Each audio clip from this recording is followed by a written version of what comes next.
네, 오늘 말씀의 제목은요, 하나님 나라를 위하여 함께하는 동역자라는 제목입니다.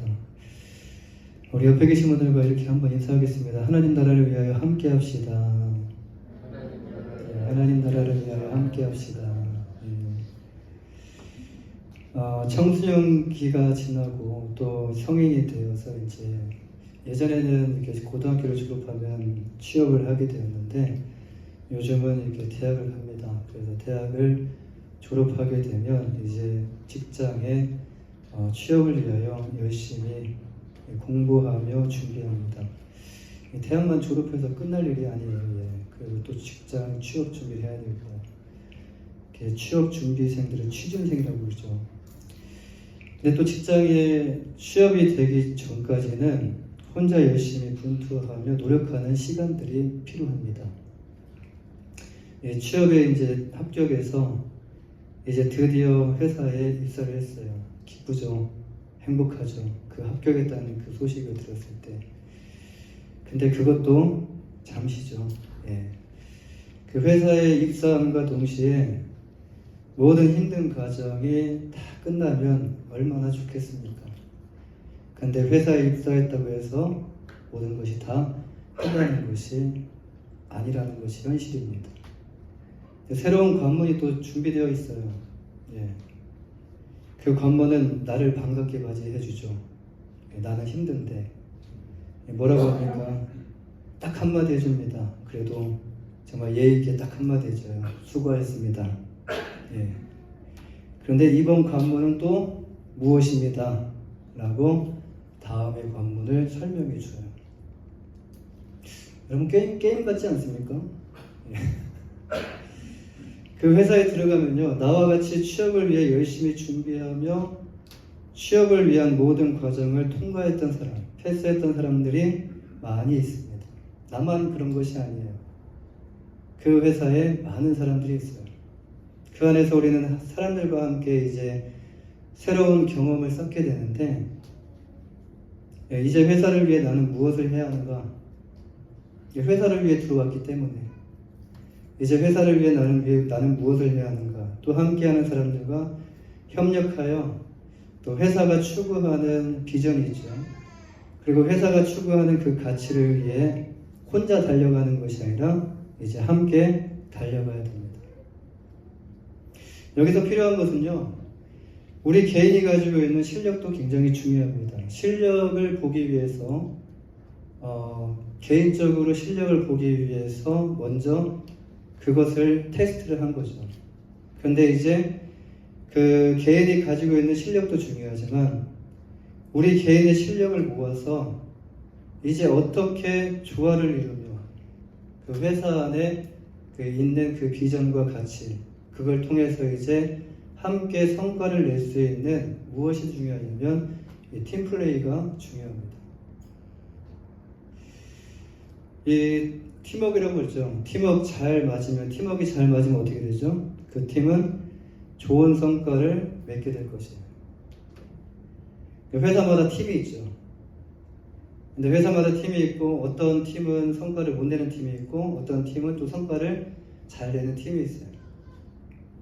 못 내는 팀도 있지만 잘 내는 팀을 통해서 또 못 내는 팀을 같이 이제 커버를 해줍니다. 회사에서 그 성과에 대한 또 보상을 받게 돼요. 시간이 지나면 회사는 점점 발전하게 되고요. 그리고 회사는 점점 성장하게 돼요. 그걸 통해서 이제 우리 자신의 개인의 커리어 또한 성장을 하게 됩니다. 반대로 팀워크가 맞지 않으면 어떻게 될까요? 팀워크가 맞지 않으면 이와는 정반대의 결과를 맺게 될 거예요. 회사가 문을 닫는 결과까지 맺게 될 겁니다. 이 스포츠 중에서 이 팀워크에 대해서 팀워크 하면 떠오르는 그 종목이 뭐죠? 아마 축구를 많이 생각하실 겁니다. 축구 아니면 농구 아니면 배구. 이것을 보면서요, 우리는 팀워크가 얼마나 중요한지 이것에 대해서 쉽게 이해할 수 있습니다. 혼자만 잘해서 될 일이 아니라는 거예요. 골키퍼도 잘해야 되고, 또 앞에 스트라이커도 잘해야 되고, 그 중간에서 맞춰주는 미들도 잘해야 되고요. 그리고 디펜스도 잘해야 돼요. 내가 중요한 만큼 팀워크 또한 그만큼 중요하다는 말씀입니다.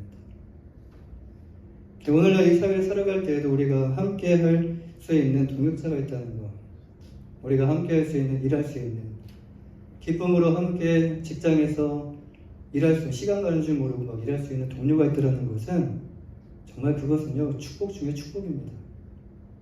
막 직장에 가기 싫은 사람도 있잖아요. 근데 직장에 가면 막 행복한, 직장의 동료들만 생각하면 막 행복한 그런 생각을 한다면 정말 그 사람은 축복 중에 축복이에요. 그런 동료를 만났다는 거. 근데 그런 동료를 만나기는 참 쉽지 않죠. 근데 또 그런 동료가 되기는 또 쉽지 않습니다. 내가 되기보다는 다른 사람이 그런 동료가 되어주기를 원하는 마음들이 우리의 마음 가운데 더 크다는 겁니다. 오늘은요, 하나님의 나라를 위해서 함께하는 동역자라는 제목으로 함께 말씀을 나누고자 하는데요. 오늘 본문에 보시면은 바울 사도가 나와요. 바울 사도가 이 편지에 기록한 빌립보 교회에 편지를 쓴 사람입니다. 바울 사도가요. 근데 바울 사도가 지금 이 본문 안에서 누구를 소개하고 있냐? 두 사람을 소개를 하고 있어요. 두 사람. 한 사람은 먼저 나오는 사람이 디모데고요. 디모데를 소개하고 있고 그 다음에는 이제 에바브로디도를 소개를 하고 있습니다. 에바브로디도 사람 이름입니다. 에바브로디도. 발음하기 참 힘들지만. 근데 바울 사도는 지금 이 둘을 빌립보 교회에 보내기 위해서 잠시 간략하게 소개를 합니다. 그렇다면 바울 사도가 이 둘을 빌립보 교회에 소개한 이유가 과연 무엇일까요? 이 빌립보 교회. 이 바울 사도의 지금 상황은요. 바울 사도의 지금 상황은 자유로운 상황이 아니라 로마 감옥에 갇혀 있는 상황입니다. 이 바울 사도는 그 안에서 그래도 은혜를 주셔가지고, 그래도 거기서 은혜를 주셔서 그 안에 자유롭게 사람들을 만날 수 있도록 해줬고, 또 그리고 자유롭게 편지를 쓸 수 있는 그런 환경을 제공해 주었어요. 그런데 어디를 자유롭게 갈 수 있는 그런 상황은 아니었습니다. 그러니까 나 잠시 어디 좀 갔다 올게라고 말하면서 갈 수 있는 그런 상황은 아니었다는 거예요. 근데 그 안에서 바울 사도는 빌립보 교회의 소식을 전해 듣게 돼요. 그래서 바울 사도는 빌립보 교회를 다시 방문해서 그들의 믿음이 자라도록 돕고 싶고, 또 그리스도 안에서 누리는 기쁨, 지금 내가 비록 감옥에 갇혀있는 상황이지만 그리스도 안에서 누리는 기쁨을 함께 나누고 싶은 마음이 있었다는 겁니다. 빌립보서 2장 24절에서는 바울 사도는요, 나도 속히 가게 될 것을 주 안에서 확신하노라.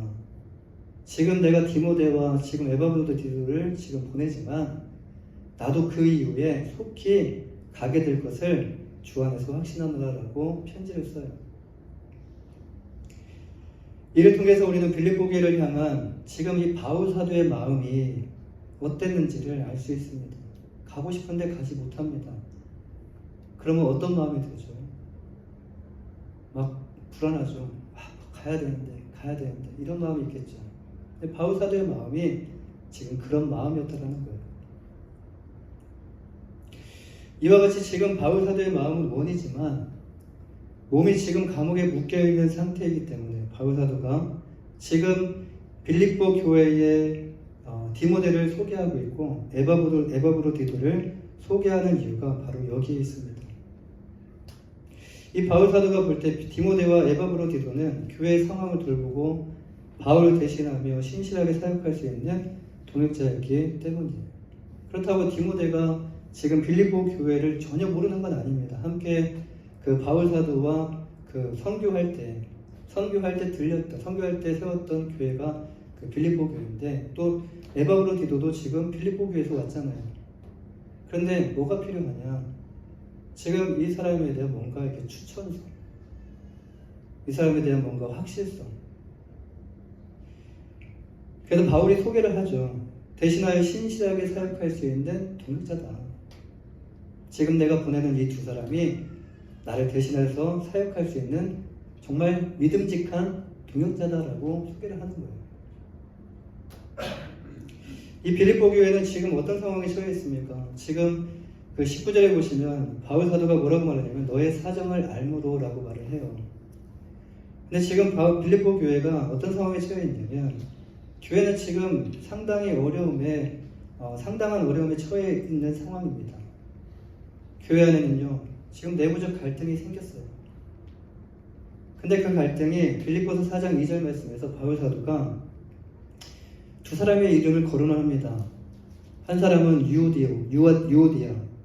유오디아를 권하고 또 한 사람은 이제 순두계를 권하노니 주 안에서 같은 마음을 품으라고 말씀이 나와요. 유오디아 그리고 순두계 이 두 사람이 교회 안에서 그래도 중직이었던 것 같아요.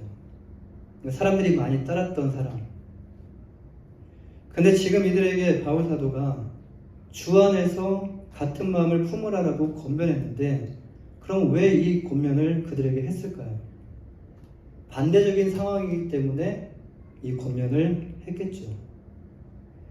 여기서 우리는 무엇을 짐작해 볼 수 있냐면 지금 이들이 서로 마음이 안 맞아서 갈등이 생기고요. 지금 마음이 안 맞아서 불화가 있다는 것을 짐작해 볼 수가 있습니다. 근데 중직이 이렇게 갈등이 생기게 되면 교회가 어떻게 됩니까? 교회가 어떻게 되죠? 점점 힘들어지는 거예요. 이것이 풀리지 않으면 교회는 점점 힘들어지고 갈라지게 됩니다. 그런데 이것만이 문제가 아닙니다. 지금 교회 내부적으로 이런 문제가 있지만 여러분 외부적으로는요. 지금 그 시기가 어떤 시기냐면 로마의 박해가 거센 시기예요. 로마의 박해가 156년 AD 156년 폴리카비 순교했을 때 당시까지 지금 끊이지 않고 계속적으로 로마의 박해가 계속적으로 지금 그 그리스도인들을 핍박하고 박해하는 그런 시기입니다. 교회도 힘든데 교회 안에서도 지금 이 문제 때문에 힘든데 밖에 나가면요 사람들이 그리스도인들을 박해하는 거예요. 그런데 또 이것뿐만이 아닙니다. 거짓 가르침으로 교회를 흔들고 있는 유대주의자들의 위협에 지금 놓여 있었다는 거예요. 한 가지가 아니고 두 가지가 아니고 세 가지입니다. 그래도 빌립보 교회는요. 정말 그래도 바울 사도가 기쁨으로 편지를 쓸 수 있었던 이유가 지금 이 교회가 이 모든 상황을 믿음으로 잘 이겨내기 위해서 힘을 쓰고 있다는 소식을 들었기 때문에 지금 빌립보 교회라는 이 소식을 들었기 때문에 기뻐할 수 있다는 거예요. 지금 바울 사도는요 자신이 갈 수 없으니 자신을 대신할 자를 보내려고 합니다. 그런데 지금 교회적 상황, 교회가 굉장히 힘든 상황에 놓여있다는 거 지금 바울 사도가 이것을 설명을 안 했겠습니까? 그냥 좋으니까 가봐. 아우 잘 될 거야. 그렇게 두리뭉실하게 말하지 않고 다 설명했을 거예요. 교회가 지금 어떤 상황인지. 그런데 이런 힘든 교회를 누가 손을 들고 제가 가겠습니다 라고 말할 수 있겠냐는 겁니다. 그래서 바울 사도는 본문 20절 말씀과 같이 뜻을 같이하여 너희 사정을 진실히 생각할 자를 찾았다. 어떤 이런 마음으로 가고자 하는 자가 디모데 한 사람이었다라는 거예요. 그 외에 다른 사람들은 21절 말씀에 뭐라고 말하냐면 다 자기 일을 구하고 그리스도 예수의 일을 구하지 아니하였다. 다 자기 일을 위해서 다 그것을 손절했다는 거예요. 거절했다는 겁니다. 또 바울 사도는 에바브로디도에 대해서 이렇게 소개합니다. 25절 말씀을 보면 그러나 에바브로디도를 너희에게 보내는 것이 필요한 줄로 생각하노니 그는 나의 형제여 함께 수고하고 함께 군사된 자여 너희 사자로 내가 쓸 것을 돕는 자라고 말씀합니다. 여기서 함께 수고하고 함께 군사된 자라고 말을 하는데 이것은 무엇을 의미하는 것일까요? 함께 수고한 자. 함께 무엇을 위해서요? 복음을 위해서 수고한 자. 함께 또 군사된 자. 지금 이 군사라는 표현은 정말 군인과 같은 그 심정으로 믿음 생활을 그때 당시에 했어야만 하는 그런 상황입니다. 에바브로디도는요, 바울 사도와 함께 밤이나 낮이나 군사와 같이 그리스도의 복음을 전파하기 위해서 함께 수고하며 싸우는 동역자다라는 의미를 가지고 있어요. 이때의 상황은 지금과 같은 상황이 아니에요. 그래서 바울 사도가 지금 옥에 갇힌 이유가 무엇이죠? 복음 때문에 감옥에 갇히게 되었는데 로마의 박해가 심했던 때라는 것을 기억하셔야 돼요. 그래서 바울 사도는 지금 이 빌립보 교회의 편지에서 쓸 때 에바브로디도를 그렇게 표현한 것뿐만이 아니라 여러분 에베소서에서도 편지를 할 때 하나님의 전신갑주를 취하라라고 표현을 합니다. 하나님의 전신갑주를 취하라. 하나님의 갑옷을 입어라. 하나님의 영적인 갑옷을 입으라라고 표현을 해요. 그만큼 그리스도인들이 그때 당시에 살기에 정말 힘든 시기였다는 거예요. 그렇다면 디모데와 에바브로디도는요, 바울 사도의 어떤 동역자였을까요? 첫째로 바울 사도와 함께 말씀 안에서 같은 말, 같은 마음, 같은 뜻을 품는 동역자였다는 것이에요. 이 바울 사도는 디모데를 소개할 때 22절 말씀에서 나와 함께 복음을 위하여 수고하였다라고 말하고 있죠. 또 25절 말씀을 보면요, 이제 에바브로디도를 그는 나의 형제요 함께 수고하고 함께 군사된 자라라고 소개를 합니다. 여기서 함께라는 단어가 나오고요, 또 수고하는 단어, 그리고 군사라는 단어가 나와요. 지금 이들이 바울 사도와 함께 같은 말을 하고 같은 뜻을 품고 지금 같은 마음을 품고 있었다는 것을 알 수 있는 단어입니다. 함께라는 단어에서. 이와 같이 하나님은 우리 모두가 하나님 말씀 안에서 같은 말을 하기를 원하시고요, 그리고 같은 마음과 같은 뜻을 품기를 원하십니다. 우리가 이렇게 말씀 안에서 하나가 될 때 어떤 개인의 한 사람의 그 말에 하나가 아니라 하나님의 말씀 안에서 우리가 하나가 될 때 교회는 비로소 하나님께서 보시기에 기뻐하시고 건강한 교회로 세워지게 될 줄 믿습니다. 둘째로 자신의 아니보다 그리스도의 몸된 교회를 사랑하는 동역자였다는 거예요. 디모데와 에바브로디도가 바울 사도에게 있어서 자신의 아니보다 그리스도의 몸된 교회를 바울 사도만큼 사랑하는 동역자였다는 거예요. 디모데도 자신의 삶이 있잖아요. 근데 그 모든 것을 뒤로 하고 제가 가겠습니다.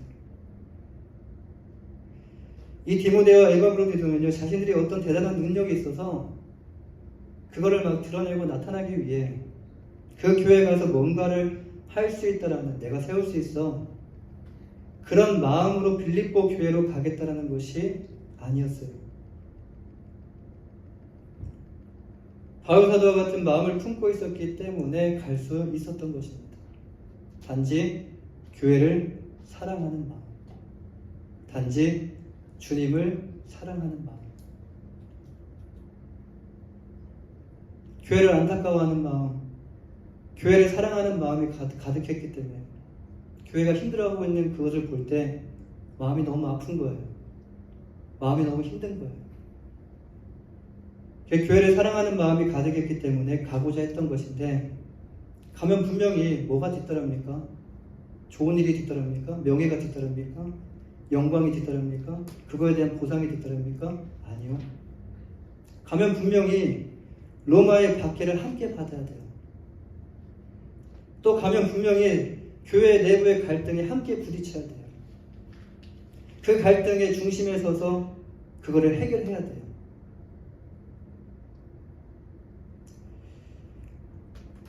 또 유대주의자들의 거짓 가르침으로 사람들이 혼란에 빠져 있죠. 근데 그 가르침으로 서로 함께 힘들 것을 알고 있었다는 것이, 가면 뭔가 주어지는 것이 아닙니다. 가면 뭔가 내 삶 속에서 더 하나가 더 유익한 뭔가가 있는 것이 아니에요. 그런데도 바울 사도와 같은 마음을 가지고 교회를 안타까워하는 마음, 교회를 사랑하는 마음이 가득했기 때문에 그들은 헌신하는 마음으로 바울 사도를 대신하여 가겠다라고 말한 것입니다. 하나님께서 찾으시는 동역자는요, 자신의 안위가 아니라 그리스도의 몸된 교회를 사랑하는 동역자를 하나님은 찾고 계십니다. 오늘날 세상에는요, 많은 그리스도인들이 있어요. 자신이 그리스도인이라고 말하는 사람들도 많고요. 교회를 안 나가는데도 그리스도인이라고 말하는 사람들도 있어요. 그런데 힘든 교회, 가난한 교회, 또 교회 안에서도 부준 일, 또 개척교회는 가려고 하지 않는 성향이 있습니다. 다 좋은 교회를 가려고 그래요. 다 잘 돼 있는 교회를 가려고 그래요. 내가 그 교회 가가지고 세우려고 하지는 않고 내가 좋은 교회 가서 편안하게 신앙생활을 하려고 하는 그리스도인들이 많다라는 겁니다. 하나님 나라를 위해서 함께 동역하며 그리스도를 위하여 함께 고난을 받으며 교회를 세우려고 하기보다 나 자신의 안위와 안락과 유익과 만족을 위한 삶을 살며 적당한 선에서 신앙생활을 하려고 한다는 말씀이에요.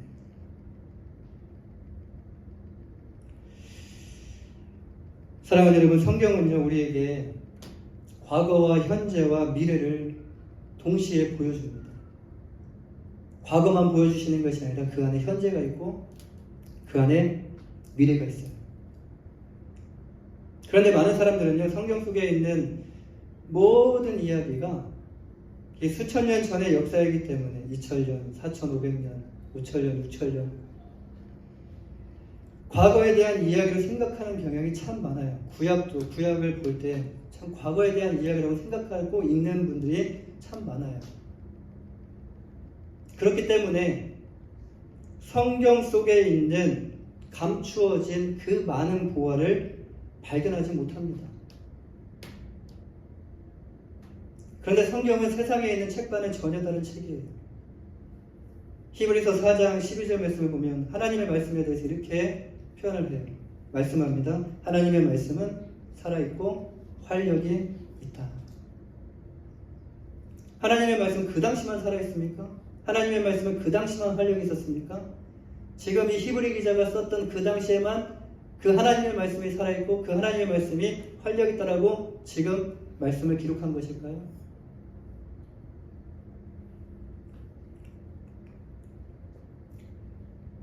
지금도 하나님의 말씀은 살아있고 지금도 하나님의 말씀은 활력이 있어요. 그렇습니다. 하나님의 말씀은 살아있는 말씀이고 말씀에 활력이 있어서 지금도 역사하고 계시는 말씀이에요.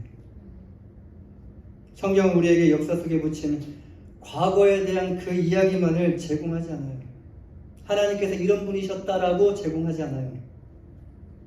하나님은 이렇게 행하셨다라는 과거로 끝나면서 그 문장을 매듭짓지 않아요. 성경을 통해서 우리는 하나님의 관점을 가지고 봐야 하는데 성경은 육적인 관점으로 바라보는 것이 아니라 영적인 관점으로 하나님의 관점으로 바라봐야 하는데 인간의 역사가 아니라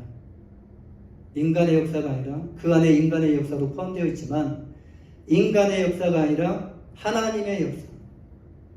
하나님의 역사, 하나님께서 행하신 일들에 대한 내용을 생각하며 그 관점으로 성경을 보셔야 된다는 거예요. 그때 우리는요, 성경을 통해서 무엇을 보게 되냐면 과거를 볼 수 있어요. 놀라워요. 내 과거가 이랬던가. 놀랍습니다.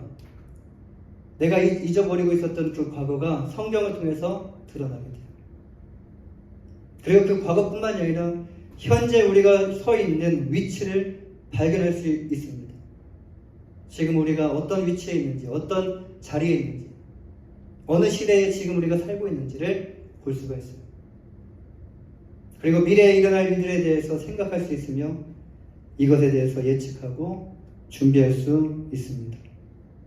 여러분, 신약을 보면요, 구약보다 이렇게 신약을 넘어서 신약이 좀 접하기 쉬우니까 신약을 보면은 성령 하나님을 통해서 교회가 탄생하게 되는 것을 우리는 사도행전 2장 말씀을 통해서 볼 수가 있습니다. 누구를 통해서 교회가 탄생했죠? 우리가 아닙니다. 우리가 아니에요. 교회는 성령 하나님을 통해서 교회가 태어나게 된 거예요. 성령 하나님의 역사하심으로 교회가 이 땅 가운데 태어나게 됐어요. 그리스도의 몸된 교회가 세워지게 됐다는 거예요. 그 이후에 사도들을 통해서 기적과 이적을 일으키시며 그 안에 큰 부흥이 일어나죠. 3,000명이 회개하고 5,000명이 회개하고. 이 부흥은 그런데 유심히 살펴보면요, 어느 순간에서 끝나게 돼요. 어느 순간 이 부흥이 멈추게 되는 것을 우리가 보게 돼요. 이 부흥은 어느 순간 사그러지게 되는데 그때 그냥 사그러지는 것이 아니라 그리스도인들의 핍박과 환난이 시작되는 것을 보게 돼요. 그리고 그리스도인을 향한 핍박과 박해와 환난은요, 점점 더 거세지기 시작하는 것을 또 보게 돼요.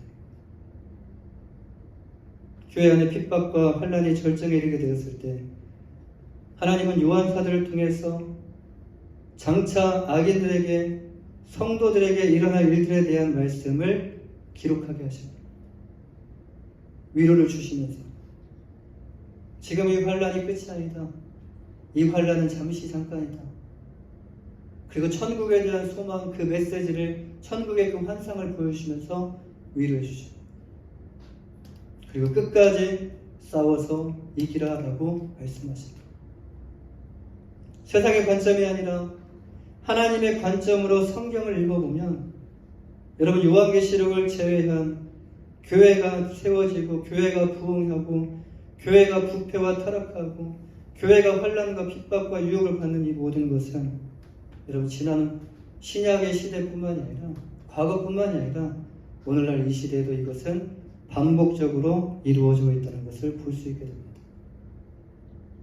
이것을 통해서 우리는 미래를 예측할 수 있어요. 세상 사람들은 미래를 예측할 수 없다고 하지만 그리스도인들은 육적으로 세상의 그 미래를 예측하는 것이 아니라 영적으로 이제 어느 시기구나 그리고 어느 때가 올 것이다라는 것을 우리는 성경을 통해서 예측할 수 있어요. 오늘날 우리 교회들은요, 성경과 비교해 볼 때 성경의 어느 시점에 위치하고 있다고 여러분 생각하십니까? 지금 이 시대가 성경 속으로 비춰봤을 때 어느 시대에 지금 위치하고 있다고 여러분 생각하십니까? 또한 오늘날의 교회가 믿음과 신앙을 지키기 위해 이게 반복될 거예요. 언제까지요? 주님 오시는 그날까지 어느 순간에 이제 주님께서 오시는데 그 전까지는 이것이 계속적으로 반복될 거라는 거예요. 또 오늘날의 교회가 믿음과 신앙을 지키기 위해 어떤 자세와 어떤 태도로 나아가야 하며 미래를 준비하는 교회 공동체는 교회 안에서 어떤 행동을 취해야 될까요? 오늘 말씀에서는 우리 교회에게 지금 이 말씀 본문 안에서는 여러분 우리 교회에게 어떤 교훈을 주고 계시는 걸까요? 지금 우리 교회가 취해야 하는 것은 과연 또 무엇일까요? 이 시대를 살아가는 이 시대 가운데 세워진 우리 교회에서 지금 우리 교회가 취해야 하는 것은 과연 무엇일까요? 이 말씀을 통하여 성령님께서 우리 마음 가운데 동일한 깨달음을 허락해 주시기를 원하고요. 그리고 이 말씀을 통해서 동일한 그 깨달음으로 우리가 마음을 모아 기도하기를 원합니다. 기도하겠습니다.